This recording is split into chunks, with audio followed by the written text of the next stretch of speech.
Welcome to the Real News Network. I'm Sharmini Pires coming to you from Baltimore. Defense Secretary Ash Carter said last week that the United States has supplied Iraq with hundreds of millions of dollars in military hardware, including Humvees. At the same time, Prime Minister of Iraq this week said that Iraqi security forces lost around 2,300 Humvees to ISIS when they retreated from Mosul last year. The State Department also has approved the potential sale of another 1,000 Humvees with increased armor, machine guns, and grenade launchers for an estimated $579 million. Here to discuss how all of this equipment and weaponry is falling into the hands of ISIS, which is essentially resulting in U.S. arming ISIS, is Phyllis Bennis. Phyllis is joining us from Washington, D.C. Phyllis is a fellow and director of the New Internationalism Project at the Institute for Policy Studies. She's the author of many books, including her forthcoming book, Understanding ISIS and the New Global War on Terror, a primer. As always, Phyllis, thank you so much for joining us today. Good to be with you, Sharmini. Phyllis, ISIS is gaining much ground in both Syria and Iraq. 2,500 Iraqi forces was defeated by 250 ISIS members in Ramadi last week. In addition to the losing ground bit, they also lost a lot of heavy equipment and weaponry that they had to leave behind. And now this is resulting essentially in ISIS gaining much of that weaponry and equipment to fight the forces and fight back the Iraqi forces. What do you make of this policy in the region? Well, I think we have to look at it in the context of the same reason that ISIS is winning its military battles. That's why it's also gaining political support. It's because of the failures of the governments in the region to provide for the needs of huge populations, the Sunni populations, particularly in Iraq and Syria. And in these conditions where you have incredibly sectarian governments that are carrying out real atrocities against Sunni communities, not just denying equal rights to access to jobs or whatever, but mass arrests, mass incarceration of Sunnis, particularly in Iraq, the mass arrests, torture in the prisons, extrajudicial killings of Sunnis. That's the reason that you have Sunni tribal leaders supporting ISIS, not all of them, of course, but many. The reason that you have many ordinary Sunnis saying, well, I hate what ISIS stands for, I hate its brutality, but I think it's probably the lesser evil relative to this terrible government in Baghdad. You have military support from Sunni generals who were part of Saddam Hussein's army, who were unceremoniously thrown out of their positions when the U.S. invaded back in 2003 with the dismantling of the army. All these people were sent home with no job, no way to support their family, nothing but their weapons. And they've been waiting for a chance to get some kind of revenge, and they're seeing it now. That's who's providing the military strategy for ISIS. And that's what makes it so, so difficult. So when we hear about these calls from Congress, from elsewhere saying, we have to send more weapons, we have to give them more stuff. Really? You really want to give them more stuff so that it can end up also being seized by ISIS? You know, this latest report about the seizure of 2,300 Humvees, that doesn't even begin to account for the new tanks that ISIS has stolen and liberated, and whatever term they want to use. They've captured some, they've stolen some have been abandoned and left behind when Iraqi soldiers fled the battles. And in all of these situations, the only response the U.S. has come up with is, well, we'll send more stuff. So today we're reading that the U.S. is about to send a big number of anti-tank weapons to the Iraqi military to use against who? Against the U.S. tanks that are now in the hands of ISIS. The tanks were given to the Iraqi military. They were either lost or abandoned or whatever, and they've ended up in the hands of ISIS. So now the U.S. is sending more weapons to use against ISIS, except we can pretty much predict that those weapons will also end up in the hands of ISIS. So until there's a pullback from the failed military strategy and the choosing instead of a political strategy that has to do with diplomacy, has to do with negotiations, has to do with massive amounts of aid that are still needed, that has to do with a real arms embargo across the region. None of these efforts are going to work. So, Phyllis, in addition to all of what you're saying, General Dempsey also announced this week that they will be sending more training troops to the region, and this will be to train more soldiers to fight both in Syria against Assad and also to fight against, obviously, ISIS. What does all of this mean? You know, again, the U.S. has for so long relied on military strategies that have not worked. You know, we were hearing in Syria back in 2012 and 2013, we've got to send U.S. troops, U.S. bombers, U.S. bombs, U.S. weapons, U.S. training to go after Assad because the Assad regime is the worst possible thing anyone can imagine. And then suddenly that had taken over from the we have to send troops, we have to send bombs, we have to send bombers, we have to send helicopter gunships against al-Qaeda, because now the Assad regime was worse than al-Qaeda. But suddenly we now have ISIS on the move, and ISIS is now worse than the Assad regime. So the U.S. is going after ISIS in ways that objectively, I don't think they're collaborating deliberately in the sense of, you know, somebody who's calling President Assad and saying, hey, this is the Pentagon, let's work together. But objectively, U.S. military strategy in Syria is aiding the Assad regime. It's enabling it to survive better than it would have without that U.S. support. So everything the U.S. is doing right now is making the situation worse, not making it better. It's aimed at, as somebody described it the other day, it's like a game of whack-a-mole.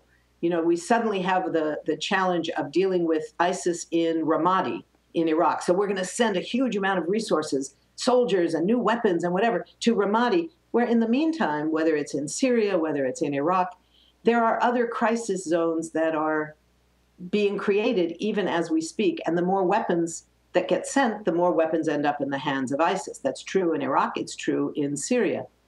The idea that the U.S. is somehow going to be able to create its own junior partners, its own U.S.-trained so-called moderate because we're going to vet them. You know, this notion of the moderate opposition in Syria has never been a serious reality as a military force. It has simply been taken over by extremist forces. The U.S. knows that. Once in a while, somebody in office in the U.S. will admit it. Most of the time, they won't. But the reality is that after 3 years now of saying we're going to train and arm the so-called moderate opposition as if it existed in some organized way, it simply doesn't exist. And in most of the cases, the small, very brave groups of opposition fighters who have been challenging the Assad regime, in some cases also challenging ISIS, have in many cases given up their organizations and have gone off to join al-Qaeda, the al-Nusra Front in Syria, or directly have joined ISIS. Again, not because they agree with ISIS, not because they agree with the extremist version of Islam or the kind of violence that has characterized ISIS, but because they see it as winning potential victories against the Assad regime, who they believe is the primary enemy for them. So it's a hugely complicated situation, which is never going to be dealt with correctly by more military support. That's the problem. As long as we keep saying we have to do the military stuff better, we have to do more weapons, we have to do more training, we have to change the training, we have to train this group rather than that group, it's not going to work.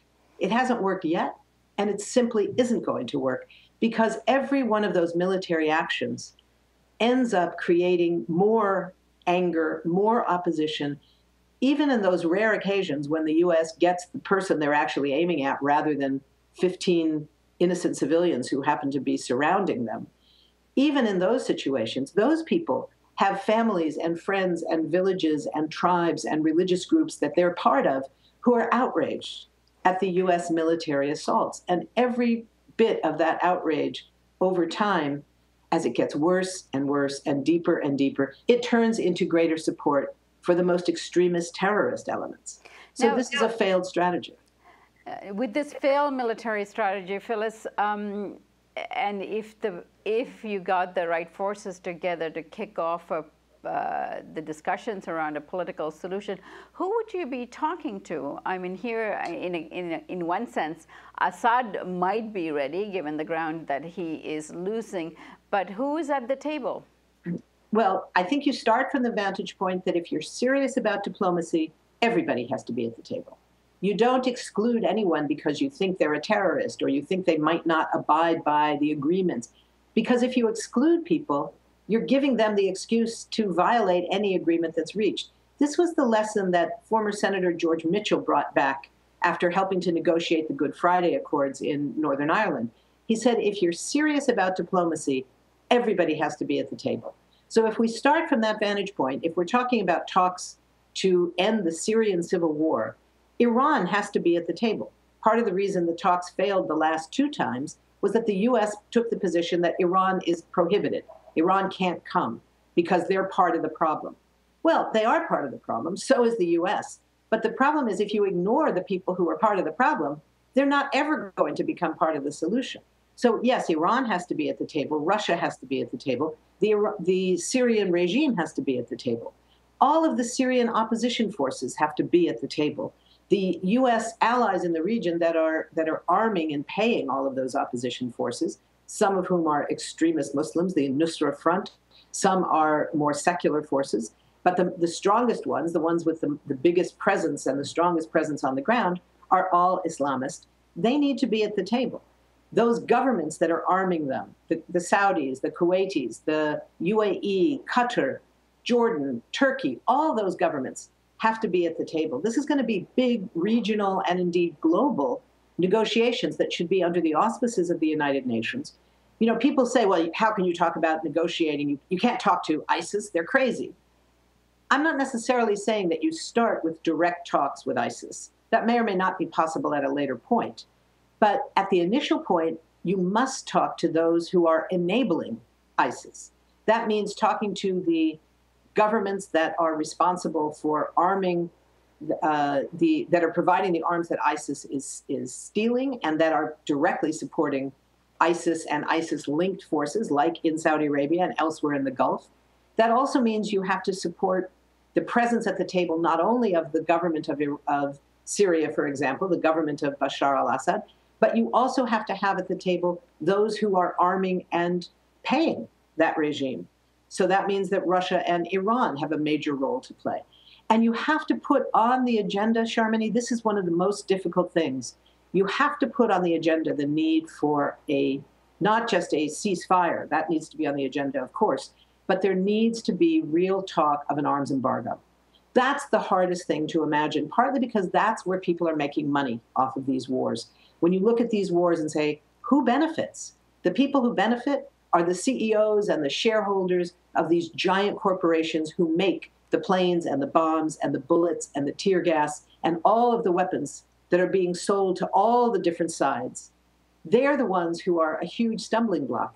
But if you don't put that issue on the table from the beginning, you'll never get to the point where you could actually have it. And without a real arms embargo, you can have all the ceasefires you want, but they won't hold when new weapons are flooding in every day. Phyllis, you have a new book coming out.